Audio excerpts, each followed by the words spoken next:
So as we all know now, from the 7th of October, Gaza has been witnessing an unprecedented assault. And since then, Israel has declared cutting off completely of water, fuel, and electricity. We all have seen, footages of Israeli soldiers closing the tap on the besieged Gaza Strip. And this intent of cutting off deliberately water, fuel, and electricity on a population of 2.2 million people that are living under siege, under the framework of international humanitarian law, it is considered a war crime. Because these are vital materials, vital resources for the functioning of the basic functioning of any society or any group of people.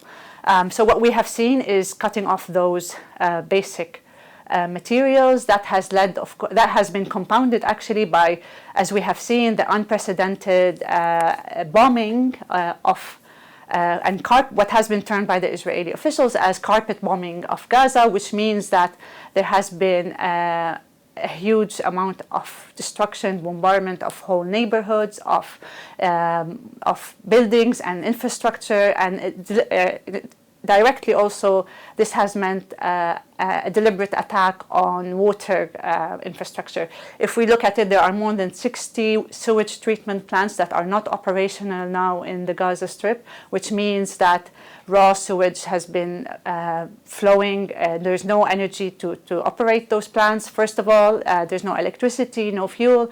And second of all, when we are witnessing this type of unprecedented type of bombing, that means that destruction of water infrastructure is inevitable, and actually it's maybe even directly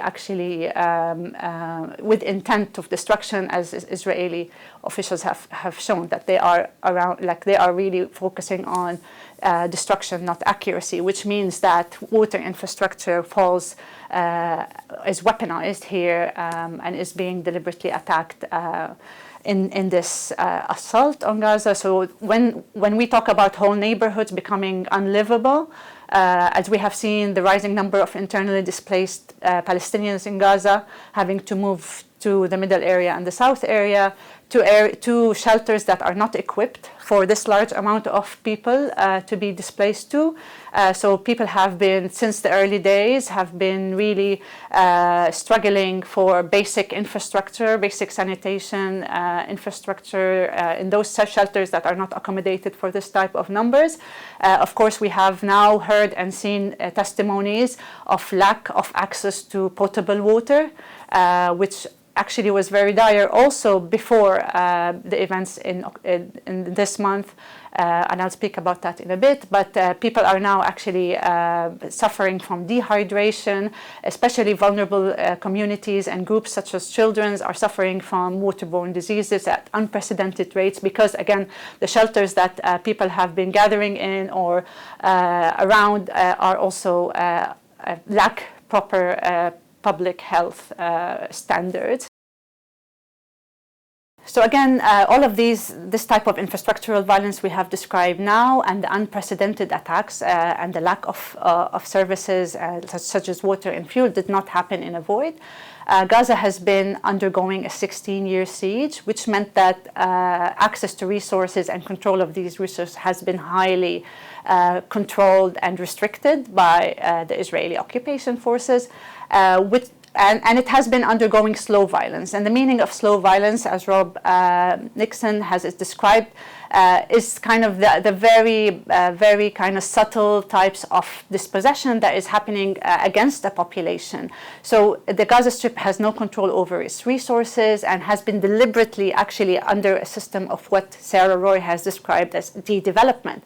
So the Gaza Strip has been under all of these different conditions.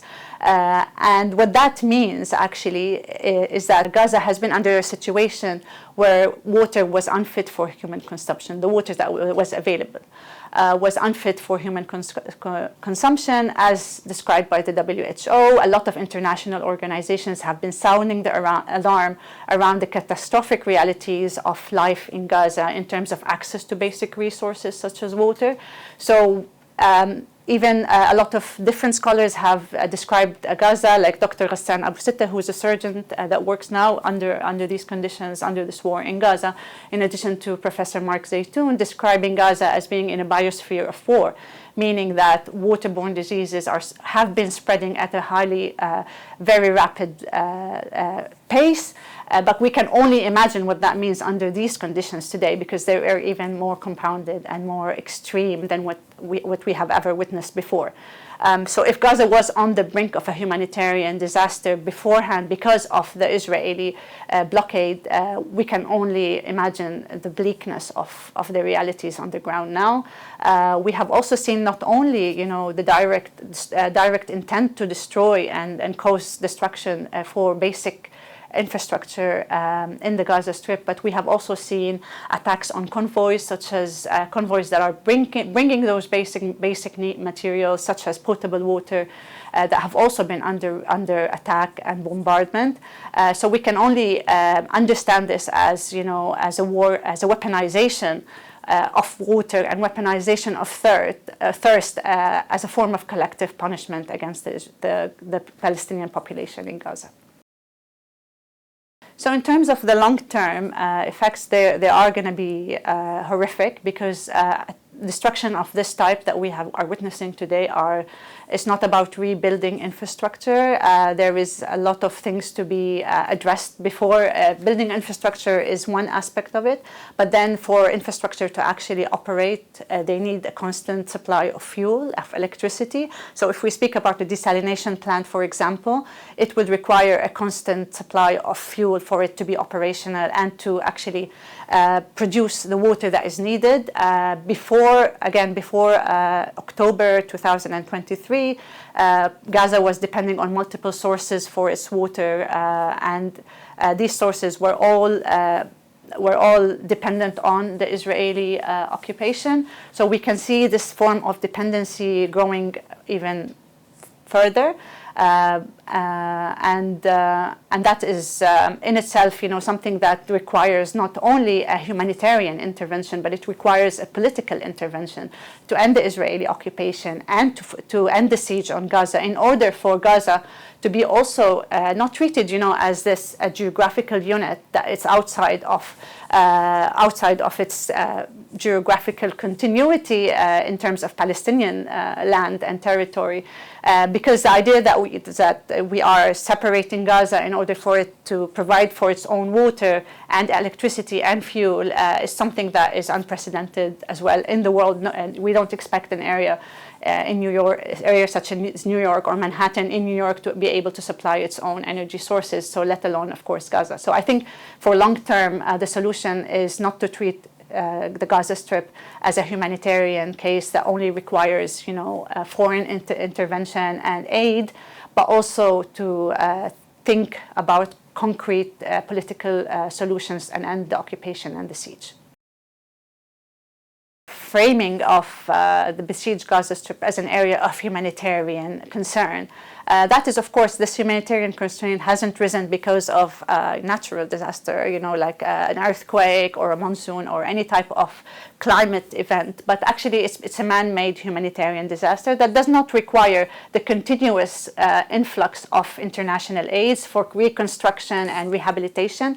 We've seen the level of destruction that Israel has inflicted on the Gaza Strip this time, and also in the previous assaults, that a lot of reconstruction has happened, but it has always been limited because infrastructural rehabilitation and reconstruction does not actually fulfill the needs for the besieged Gaza Strip. What is needed is a political action, is political will by the international community to not treat Gaza as a humanitarian issue, but to actually push for a political solution for all of the underlying reasons for the situation that Gaza is in today.